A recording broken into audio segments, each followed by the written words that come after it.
Dear students, आज हमारा विषय है संघात्मक शासन, फेडरल गवर्नमेंट, जिसका अर्थ है पृथक राजनीतिक व्यवस्थाओं को आच्छादित करके एक राजनीतिक व्यवस्था में मिला देना, ताकि प्रत्येक मौलिक इकाई अपनी राजनीतिक अखंडता को बनाए रख सके।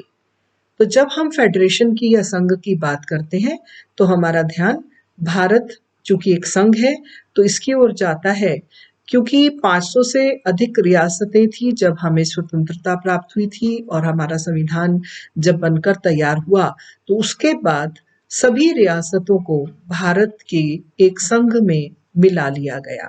तो उस तरह से अलग अलग जो उनकी संरचनाएं थी उसका एकीकरण तो हुआ, लेकिन सबकी अपनी अखंडता भी बनी रही।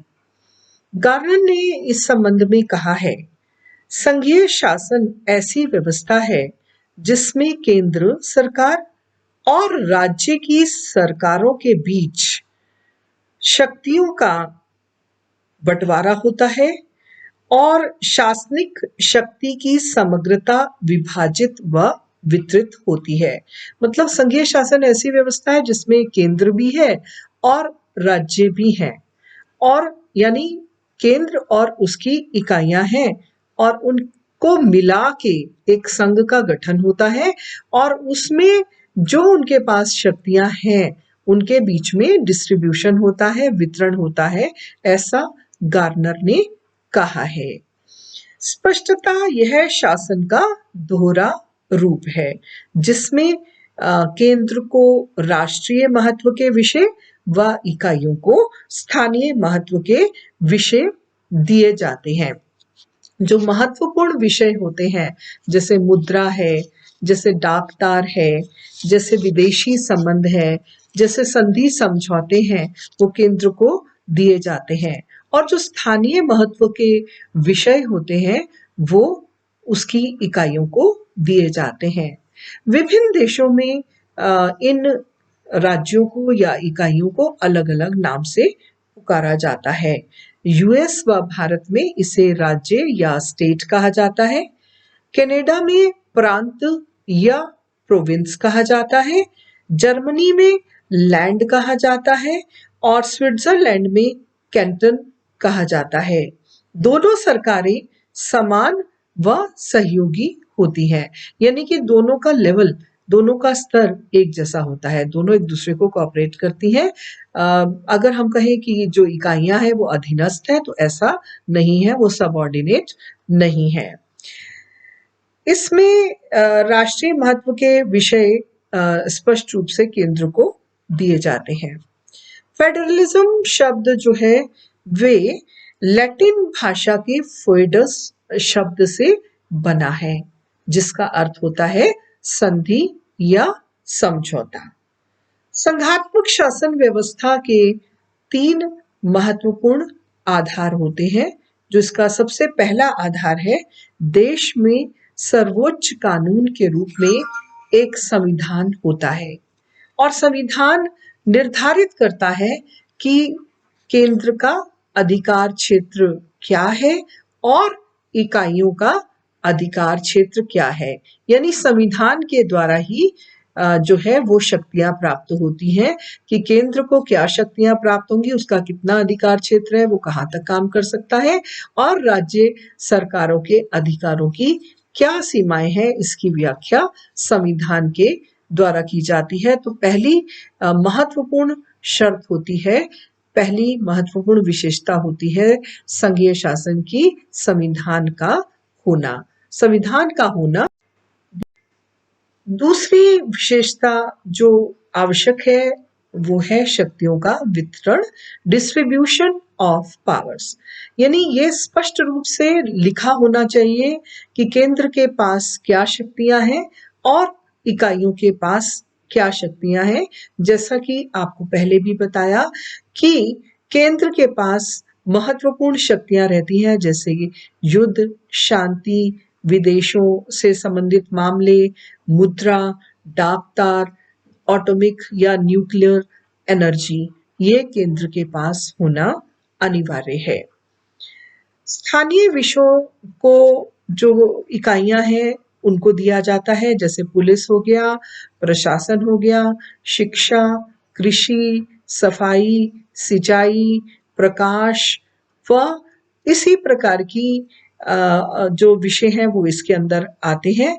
और जो अवशिष्ट विषय होते हैं, जो एक कैटेगरी और होती है कि कुछ विषय बच जाते हैं, तो ऐसी स्थिति में भी ये लिखा जाता है, ये स्पष्ट होता है कि ये शक्ति किसके पास होगी। लेकिन यदि केंद्र व राज्यों के बीच में किसी भी प्रकार का अवरोध उत्पन्न होता है तो प्राथमिकता जो है वो केंद्र को प्राप्त होती है। तीसरी जो महत्वपूर्ण बात है संघीय शासन के लिए, संविधान की व्याख्या करने के लिए अब जो शक्तियां दी गई हैं, यदि उसमें किसी भी प्रकार का विवाद उत्पन्न होता है तो उसके लिए संविधान की व्याख्या के लिए एक स्वतंत्र व निष्पक्ष न्यायपालिका का होना जरूरी है, ताकि किसी भी प्रकार का संकट आने पर, किसी भी प्रकार का विवाद होने पर, किसी भी प्रकार की अस्पष्टता होने पर न्यायपालिका जो है स्पष्ट रूप से यह सिद्ध करे, यह स्पष्ट करे कि राज्य का अधिकार क्षेत्र क्या है और केंद्र का अधिकार क्षेत्र क्या है। संघीय शासन के लिए कुछ आवश्यक शर्तें होती हैं कि संघ किस प्रकार से बन सकता है। तो पहला है भौगोलिक निकटता, ज्योग्राफिकल कंटिन्यूटी। ये इसलिए जरूरी है क्योंकि संघ को एक रूपता में काम करना है और एक रूपता में काम करने के लिए उसका भौगोलिक रूप से भी साथ साथ होना जरूरी है। यदि हम संघात्मक शासन व्यवस्था को देखते हैं भारत में या अमेरिका में, और जब हम उसके भूगोल का ध्यान करते हैं, उसके नक्शे का ध्यान करते हैं, तो हम देखते हैं कि भौगोलिक निकटता इन दोनों संघात्मक व्यवस्थाओं में देखने को मिलती है। फिर है हितों की साझेदारी, कम्युनिटी ऑफ इंटरेस्ट्स, जैसे धर्म, भाषा, नस्ल, संस्कृति, मतलब कुछ भी हो उसमें चाहे अनेकता हो लेकिन उसके बीच में किसी प्रकार से एकता हो, यानी कुछ ऐसे कारण हो, कुछ ऐसे उसमें गुण हो कि किसी विषय पर एक रूपता पूरे समाज में हो, हितों की साझेदारी हो।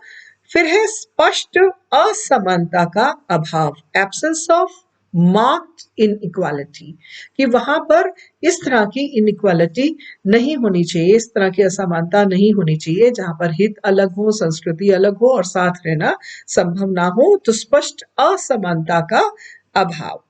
सामाजिक तथा राजनीतिक संस्थाओं की स्थापना, similarity of social and political institution, जैसे अमेरिका का उदाहरण हमारे सामने है कि अमेरिका में जो है अध्यक्षात्मक शासन व्यवस्था है।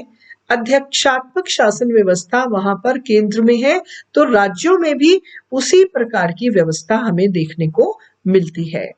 भारत में जैसे संसदीय शासन व्यवस्था है, तो हम केंद्र में जहां संसदीय स्वरूप देखते हैं वहां हम राज्यों में भी उसी प्रकार का स्वरूप देखते हैं, यानी कि दोनों एक जैसे प्रकार सरकारों के होने चाहिए।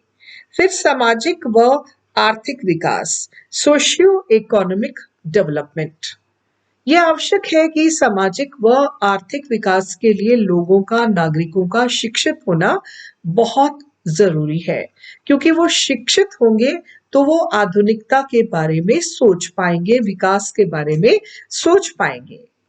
और आर्थिक संसाधनों का होना भी इसलिए आवश्यक है क्योंकि आर्थिक संसाधन न होंगे तो विकास भी नहीं होगा। तो सोशियो इकोनॉमिक डेवलपमेंट के लिए शिक्षा का होना और इसके अलावा संसाधनों का होना अति आवश्यक है। फिर है राजनीतिक योग्यता, पॉलिटिकल एबिलिटी, कि केंद्र व राज्यों को चलाने के लिए जो शासक वर्ग है, जो गवर्नमेंट है, वो उसमें जाने वाले प्रतिनिधि शिक्षित होने चाहिए, नागरिक शिक्षित होने चाहिए ताकि वो स्पष्ट रूप से अपने प्रतिनिधियों को चुने और जो प्रतिनिधि चुने गए हैं वो स्पष्ट रूप से नीतियां, कार्यक्रम व कानून बना सके व जनता की भावनाओं के अनुकूल काम कर सके, ये आवश्यक है। फिर राजनीतिक व राष्ट्रीय एकीकरण, पॉलिटिकल एंड नेशनल इंटीग्रेशन, कि दोनों के बीच में एकता, एक रूपता होनी चाहिए, पॉलिटिकली भी और नेशनैलिटी के रूप में भी दोनों एक होने चाहिए, ताकि सभी की जो भावनाएं हैं, सभी की जो संस्कृति है, सभी के विश्वास हैं, सभी के मूल्य हैं, वो एक ही है, उसमें किसी भी प्रकार का गतिरोध उत्पन्न ना हो।